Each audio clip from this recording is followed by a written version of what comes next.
Hi there, my name is Ricky Casford with At Your Service Plumbing, and today we're going to rebuild a toilet. All right, so the tools we're going to use to rebuild this toilet is a flathead screwdriver, a small crescent wrench. Now I happen to have a neat socket where the bolt can go all the way through the socket. If you happen to have one of those, that's very handy. Some channel locks. It's always good to have a rag when you're working with wet or dirty substances. I have a basin to catch any excess water as I open up the tank, but I'm going to try with my wet dry vac to get as much of the water out. Alright, so the first step anytime you're working with a fixture is to turn the water off. And what I have here is a mock-up of the water supply coming to a water stop. This particular model is called a quarter turn stop, simply because you turn it a quarter and you stop the water. In your house you may have a gate stop, and that has a little bit more turning action to it. I prefer the quarter turn just because there's less moving parts. Alright, so once the water is off, we're going to want to flush the toilet once to get all of the excess water that's in the tank to drain out. You'll have probably about an inch or less of water in there once you've done that, and then what you can do is remove the top and use your shop vac, your wet dry vac, to suck out all the excess water. Alright, so now what we're going to do is we're going to disconnect the supply line, which is bringing the water into the tank. So here I'm going to unscrew this and have my basin ready to catch any extra water. So once the water supply line is taken off, we're going to take off the nut that holds the fill valve in. So we'll use our channel locks, grab a hold of this nut, start taking off. Once this is removed, we can take the fill valve out.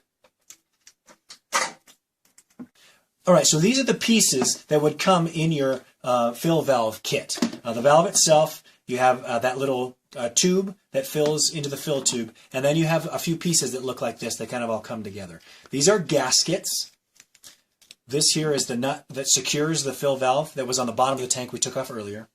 And then this piece is only used if you install a flared water line on your own. But we're going to use one that we purchased at the hardware store that already has one of those on it, so I'll set that aside.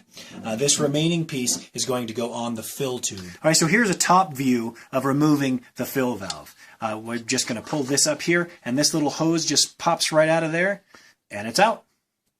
Now this is a float valve, the kind of an antiquated version. I do have a more modern version called a fill valve. It functions very much in the same way. This little piece here floats, and as it floats up, it tells the valve to shut the water off at the appropriate level. If you need to adjust the level of your water in your tank, there are two ways to do that. On here, very small, is a plus and a minus sign. And if you turn it appropriately, it reduces or raises the amount of water that is in your tank. Also, if that's not quite enough, there is a little collar here. Lifts up, and then you just adjust this accordingly, higher or lower, depending on your level of water.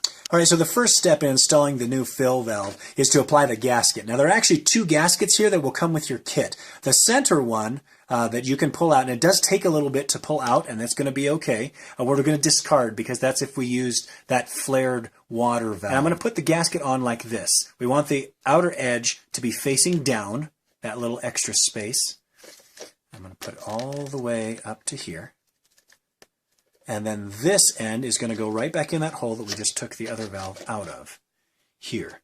And what we want to make sure we do is we have plenty of space for this to operate. If it's over against the wall, it's not going to operate very well because of the friction. And also keep in mind, as you put the nut on underneath, this may spin a little bit. So you want to make sure that it stays in a free area. All right, so the last few things we have to attach, we're going to connect the fill valve to the fill tube. I'm going to use this little supply tube. I'm going to connect that to the fill valve. And then this little device that came with your gaskets and your nut, I'm going to attach this into this groove on the fill tube. Now as you can see, this is a little bit long, and it comes long on purpose. So what you can do is cut it down to have a little bit of a curve and then attach it to your fill tube. Put the nut back on.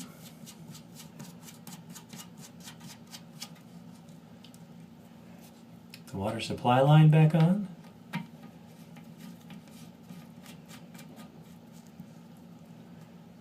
And turn the water on.